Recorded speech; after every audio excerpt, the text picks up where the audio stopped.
तो बड़े भाई साहब कहेंगे कि रुदल तुमने मेला गया और मेला में जाके तुमने भैंसा की ना था, इसलिए नट्टी से मुझे छल करना होगा। मालिक, इस भैंसा की नाथने वाला जोधा अपने ससुराल गया है। भगवान, ये भैंसा की नाथने वाला जोधा ससुराल चले गए। हाँ, ये भैंसा लेकर तुमने चली जाओ। यहाँ जोधा नाथने वाला नहीं है। अगर रुदल सिंह रहता तो भैंसा का हंस नाथ देता।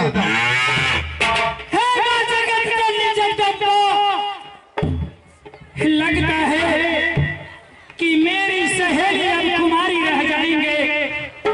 इस संसार में उसके लिए दूल्हा जन्म नहीं लिए। माँ, नट्टी लिए शादी के लिए तुमने भैंसा लेकर घूम रही है।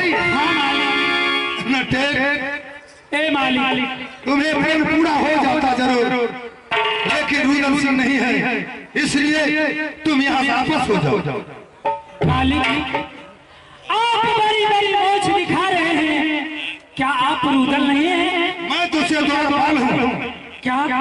हाँ, द्वारपाल रुदल के साथ रहने वाले उसे द्वारपाल है, इसलिए मैं तुम्हें समझा रहा हूँ कि भैंसा लेकर तो सीधे ही निकल जाओ।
बर्दाश्त कर रहा है।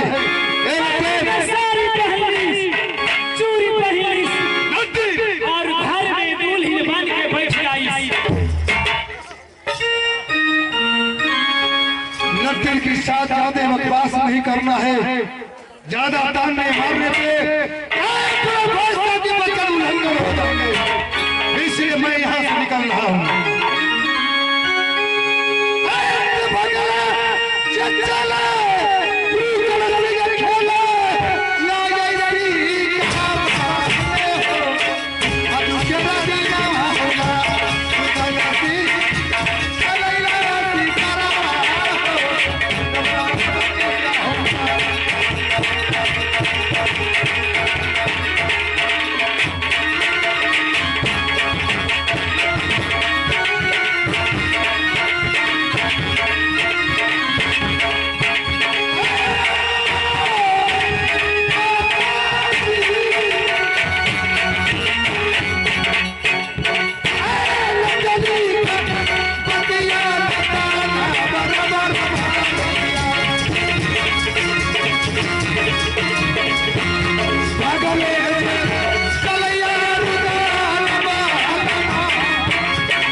जगदम्बे, हे माँ, मेरी सहेली कुमारी रह जाएंगे। मैं ये कावड़ों किला घूमते घूमते मैं थक गई माँ। हे माँ, मेरी चिंता की हल कीजिए माँ, मेरी मजबूरी पे सोचो माँ। मैं कहाँ जाऊँ, किधर जाऊँ माँ? राज भापा में मेरा लगाया मेरा पिताजी। मैं पिताजी को पूछा, पिताजी मैं जाऊंगा मेला देखने के लिए। मेरा पिताजी बोला नहीं, तुम नहीं जाओगे मेला देखने के लिए। आज नहीं, आज मैं छूट मैं जा रहा हूँ मेला देखने के लिए।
अपनी झारखंड जंगल को चलती हूँ और अपनी सखी से कह दूंगी कि हे सहेली, अब तुम जिंदगी भर बीमारी रह जाओगी, तुम्हारे जो दूल्हा इस संसार में नहीं है।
मालिक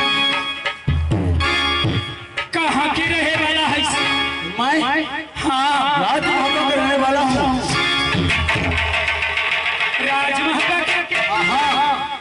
हे मालिक, राजमहल में तो 7 दिन 7 रात हो गई है नटीन के, लेकिन ऐसा राजकुमार के पहला बार देखी सी। नटी क्या बात है से बताओ। हे मालिक, बात बताते बताते ये सुखिया नटी पे थक गई सी, लेकिन बात का हल ना भइले सी। क्या तुम्हारे क्या दिक्कत है? ए मालिक, अगर मेरी दिक्कत पूरी हो जाई तो बताइस मालिक। बताओ नटी। मालिक एक और किला घूम चुकली सी, लेकिन ये हिरना पारा की कोई जोधा न जनमल जेकरा नाथ पिन्हाइस। मालिक अब इस राजमहल से वापस जाता ये नटी, लेकिन कोई जोधा ना जनमल। आहो मौकी के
मैं छत्री हूँ, राजमहल में रुदल सिंह का पुत्र हूँ।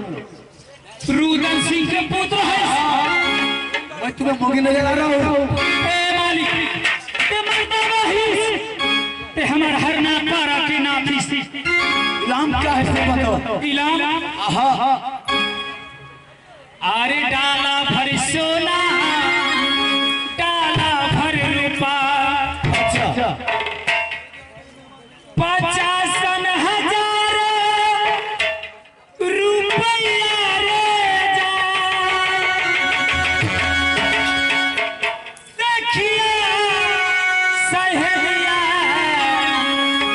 शादी रे मेरे नटिनिया रे सदी रे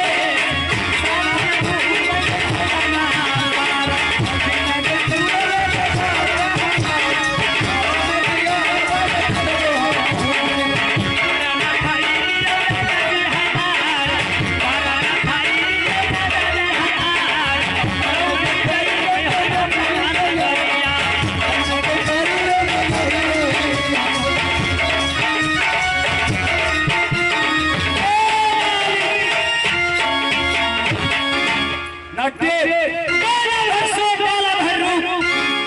50,000 रुपये की नाम है और साथ में लड़की की शादी है।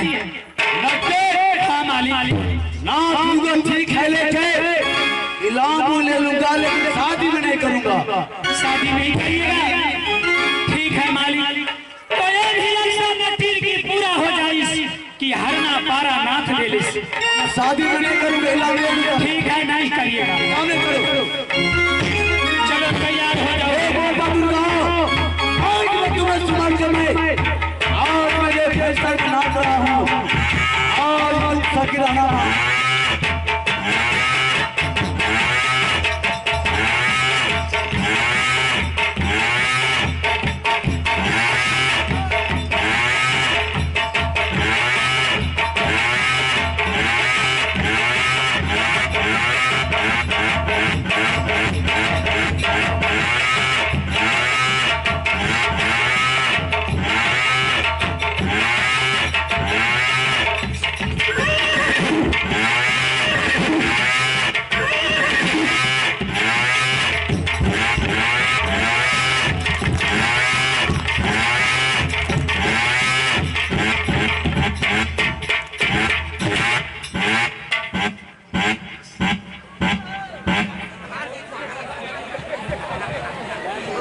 हेलो ठीक। ए मालिक।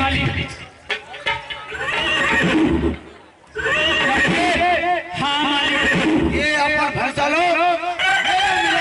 आज मैं जाऊंगा राज हब्बा।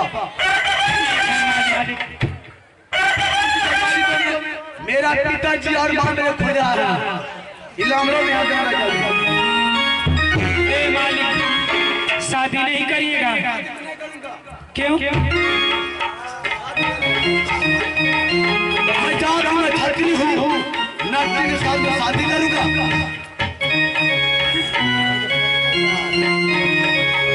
ए राजा जी, I love you। आज नटनी के चुनावे, आज बात के आज हमारा ये बोले नटनी ये हमारा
स्वामी क्यों बोल रही है तू? आपको बोल रही है। क्या स्वामी जात में छत्री हूँ, मैं नट्टी के साथ में शादी करूंगा। क्यों? आज में भैंसा बनाता हो, इनाम ला, यहाँ से मैं जाऊंगा रात। स्वामी हम में क्या चीज का कमी है जो आप मुझसे शादी नहीं करिएगा? मैं जात में छत्री हूँ। मास्टर साहब गुटी उड़ता है आकाश में क्यों नहीं? और भागा है नटीन की पास में। क्यों नहीं? मारूंगी तिरछी नजरिया बलम बच के कहाँ जाओगे ए राजा? नट्टे